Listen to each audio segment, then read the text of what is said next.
a gente volta, inclusive, a conversar agora com os nossos comentaristas Diogo Schelp e a Fabiana Barroso. Diogo, bom, vamos lá. A gente ouviu o deputado falando sobre as suas emendas. Eu puxei aqui quase 15 milhões e meio para a área da saúde. E a gente percebe uma certa... E ele, é claro, trouxe o retrato do Brasil, o que nós já sabemos, principalmente nas áreas mais afastadas. Ou seja, gente aguardando cirurgia, em fila de hospital e uma proposta de uma mudança de mentalidade e mais recursos para a área da saúde. Bom, você se deu por satisfeito com o comentário do deputado?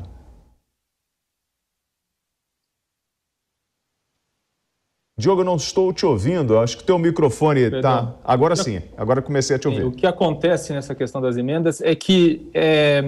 de fato, há uma decisão que é passada dos ministérios para a mão de parlamentares. Os parlamentares têm um poder muito grande de decidir de que forma vai ser aplicado esse dinheiro. Tem as emendas parlamentares comuns, aquelas que são distribuídas de forma equânime, digamos assim. É importante, por esse aspecto que você falou, né, de identificar muitas vezes nos rincões do país necessidades que muitas vezes o poder central não sabe, não descobre e não conhece.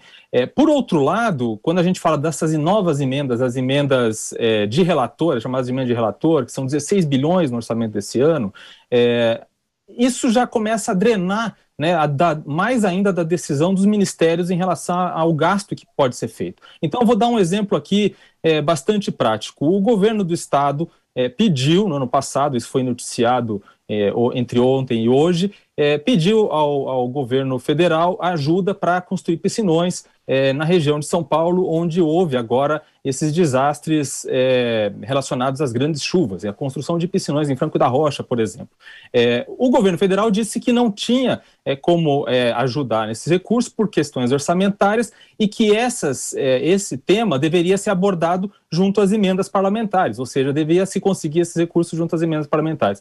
Então, muitas vezes, decisões que são técnicas, que exigem uma compreensão do conjunto das necessidades do país, acabam na mão de parlamentares que nem sempre adotam o critério técnico para aplicá-las. Muitas vezes o critério é basicamente político, ou seja, político-eleitoral, com vistas a conseguir ganhos eleitorais no futuro. Então, é uma discussão bastante complicada e, de fato, o que houve nos últimos tempos foi um aumento ainda maior do poder do Congresso na decisão da destinação desses recursos.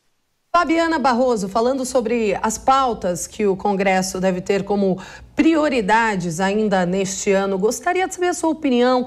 Você acredita que pautas do governo federal, inclusive como a PEC dos combustíveis, devem sofrer maior resistência por ser um ano de eleições?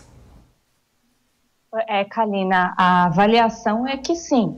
Né, já é difícil mesmo por ser um ano eleitoral, o que vamos combinar é um absurdo, porque as pessoas talvez se esqueçam, né, mas a gente está aqui para relembrar também, que no meio disso tudo temos as eleições municipais. Então, 2 anos atrás, mesmo com um cenário de pandemia, nós tivemos também, né, um desvio de foco aí de parlamentares voltando para suas bases para apoiar prefeitos e candidatos a vereadores. Então, o brasileiro realmente, né, eles vêm de um recesso de 40 dias, né, nós não temos isso normalmente, então são as discrepâncias do funcionalismo público.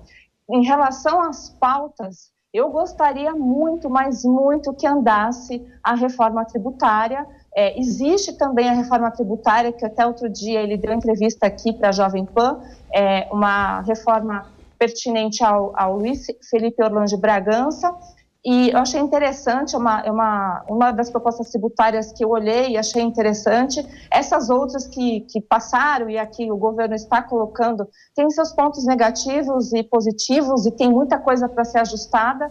Em relação à PEC dos combustíveis, é óbvio que o governo vai fixar somente no que ele pode mesmo majorar ou diminuir, que são os impostos federais, porque a gente está vendo esse embate mesmo, já vimos na pandemia com os governos, os governadores, e a gente vê a dificuldade, né, desse trânsito. Existe um consórcio de governadores formados, que já batalhou na frente contra a pandemia e parece que não vai dar um alívio aí agora nesse ano eleitoral, menos ainda.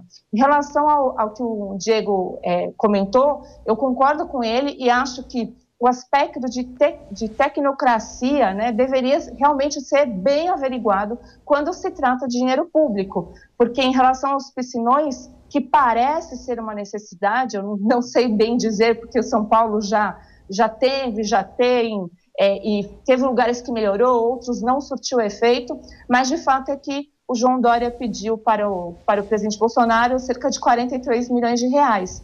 Mas aí a gente junta as medidas do relator, mais que a RP9 lá, que era no orçamento muito complicado, e junta também o fundo partidário, né, que ninguém gosta, o brasileiro normal não gosta de ver quase 6 bilhões aí do orçamento para o fundo partidário. E mais outras demandas, a gente vê que está faltando em outros lugares que o Estado realmente está para isso, como saúde, educação, segurança. Então, né, aí a gente vê que o dinheiro é curto. E em relação aos combustíveis, o Paulo Guedes falou um negócio muito interessante. Ele disse que era fácil, o Brasil daria para resolver a pobreza. Né? E ele tem razão quando ele aponta, porque são números exorbitantes se fosse mexer no preço da gasolina. Então, a gente está fadado a ter outras soluções, porque essas vias não vai solucionar. A questão da proposta do governo em relação ao diesel vai minimizar para os caminhoneiros e para quem usa o diesel. E aí é uma coisa em escala que acaba minimizando para todos nós. Mas é meramente paliativo, né? O que nos falta, pelo que eu entendo, são refinarias e talvez o Brasil deveria enfrentar com um pouco mais de maturidade aí a privatização de partes, primeiro da Petrobras, depois dela inteirinha. Diogo, aproveitando nisso, nós temos um personagem muito importante que é pré-candidato à presidência, que é o Rodrigo Pacheco, presidente do Senado. E ele é o grande articulador hoje em Brasília. Muitos especulam se ele vai realmente tentar a presidência ou vai permanecer onde está. Ele é a peça-chave para tentar organizar isso ou colocar em pauta os assuntos importantes a serem discutidos no Brasil, pensando a longo prazo? Em muitos aspectos, sim, né, William?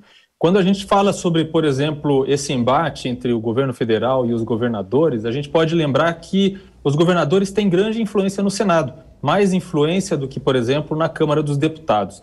Então, muita coisa que é aprovada na Câmara dos Deputados, que é de interesse do governo, pode empacar no Senado, principalmente no que se refere a essa questão dos combustíveis, né, a questão do ICMS, justamente porque os senadores são mais sensíveis, digamos assim, aos interesses dos governadores. E tem um outro aspecto, que é o poder que o Davi Alcolumbre tem ali numa comissão-chave, o que acaba fazendo com que alguns projetos também fiquem barrados ali. Na questão dos combustíveis, é preciso lembrar que, além da oposição que os opositores fazem, né, aos projetos do governo nesse sentido, nessa PEC que é planejada, também há uma oposição dentro do governo, por parte do Ministério da Economia. A equipe de Paulo Guedes considera que essa é uma solução que vai ter pouco resultado do ponto de vista de reduzir o preço dos combustíveis e um impacto econômico, fiscal razoável e ainda mais um desgaste político para conseguir aprovar uma PEC. Então, considera-se por isso que uma solução que diga a respeito, que ataque apenas o problema do aumento do preço do diesel, fosse uma solução melhor, com algum impacto eleitoral e com algum impacto numa base importante para o governo, do que fazer uma mudança ampla.